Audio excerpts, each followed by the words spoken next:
26, 2021 was the day of Round 4 of the Touring Kart Championship, which took place in New York down at Mount Kisco at a place called Grand Prix New York.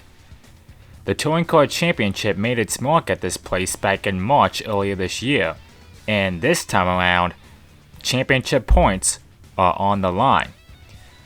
So in regards to the event itself, the Mount Kisco Grand Prix was an eventful one, to put it short.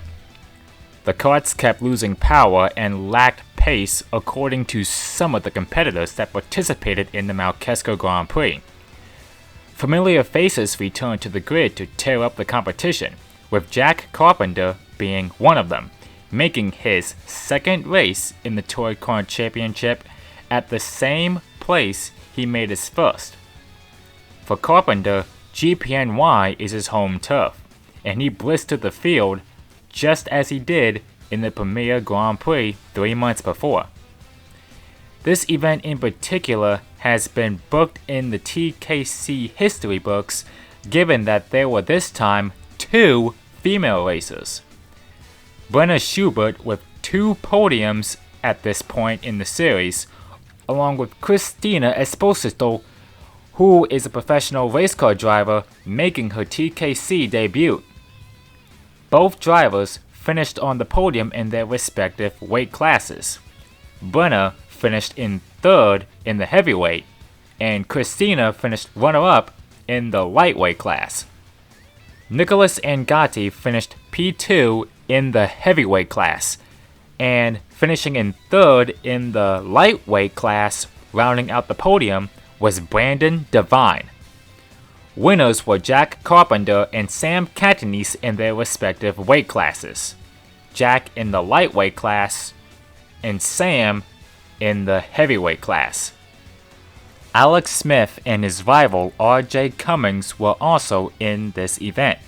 Despite encountering problems with their karts, they still managed to keep hold of their positions throughout the event, albeit 5th and 8th. For RJ, it was a good and decent result, which will benefit him some points in the championship. As for Alex, he struggled to keep pace and wondered what could have been.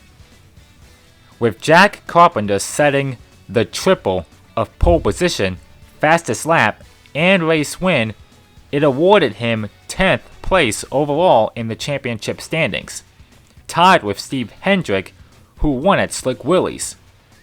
Oakmont Vargas missed out of this race, which meant that Sam Catanese was now the new points leader. RJ moves up a place, going from 4th to 3rd. Same goes for Alex Smith, as he too moved up 1 place in the standings, going from 6th to 5th, just 2 points ahead of Brenna. Riley Martin scored 27 points considering a 4th place run in the heavyweight class, and with 80 points in total, he trails behind his teammate by 11. The Touring Kart Championship keeps growing and growing with more drivers and supporters. Matteo Giuliano and Alec Vidal are the 2 managers that run this go-kart league, and with more details and information of what this karting championship from the ground up came about, this is their response, and this is what they had to say. I'm Matteo Giuliano, the race director of this championship. I'm Alec Vidal. I'm the president of Tri-State Karting and Touring Kart Championship. We started this championship back in January area, as me and Alec are 2 very, very passionate racing drivers. We raced down the New Jersey Motorsports Park, United Karting together, and we looked at the world of motorsport, and we felt a lack in opportunity in the opportunities to go racing for us as we were growing up, and we started this championship as a way for us to provide that to other people, but also kind of transcend the world of racing and kind of really put the focus on not just the kart but the driver as well. And we wanted this championship to be an access point into the world of motorsport. I recently got into motorsport, and when I went looking online in forums, I could find very little about how to start. And then once I did find how I could start, I realized that it's way too expensive for the majority of the population to even think about starting competitive racing or racing above the recreational level. So I wanted to start a way that allowed people to, you know, compete in racing without spending too much money. That includes like everyone we possibly can and allows you to move up into motorsport. And one thing that is very prevalent in the world of motorsports, and it's always been prevalent, is the ladder system.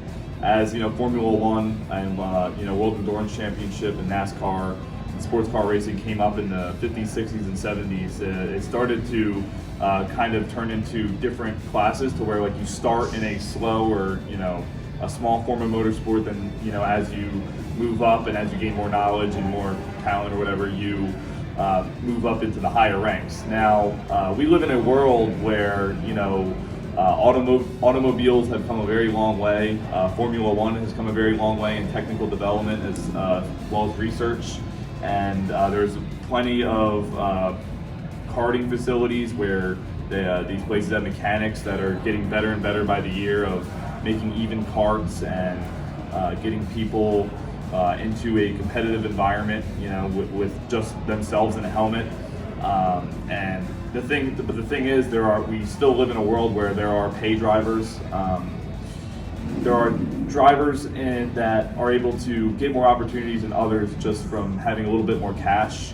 And we understand how that's a legitimate way, and racing can be very expensive as cars are very expensive. But there are so many passionate people in the world of racing. When people watch the Indy 500, when the people watch the Formula One Grand Prix on a Sunday morning, it brings me and many people a very special feeling. It's very exciting, it's very intense, and you're cheering on your favorite driver, and it brings us all together at the end of the day, and it's something we all love to do. And this championship is meant to be an alleyway for the many great, passionate people in not only the tri-state area, but the United States and beyond, to get into a legitimate, affordable motor racing championship. And we want to take drivers that are successful in this series and let them move up the ladder to things like the Lucas Oil Shootout, Formula 2000, Formula 3, IMSA, Continental Tires, so many avenues that these drivers can take, but the thing that's missing is the first step, and we're here to be the first step. After the Mount Kisco Grand Prix, the Touring Kart Championship shifted its gears to Hanover, Maryland, where United Karting is located, a place where Alex Smith is very keen to make something happen. And United Karting is also the site of the first outdoor event on the schedule. For more information on the Touring Kart Championship, visit touringkartchampionship.com to get up to speed with any upcoming races. And with that said, I, Turn4 Productions, signing off the mic as always, and until next time and further notice, peace out, stay safe, and have a good one.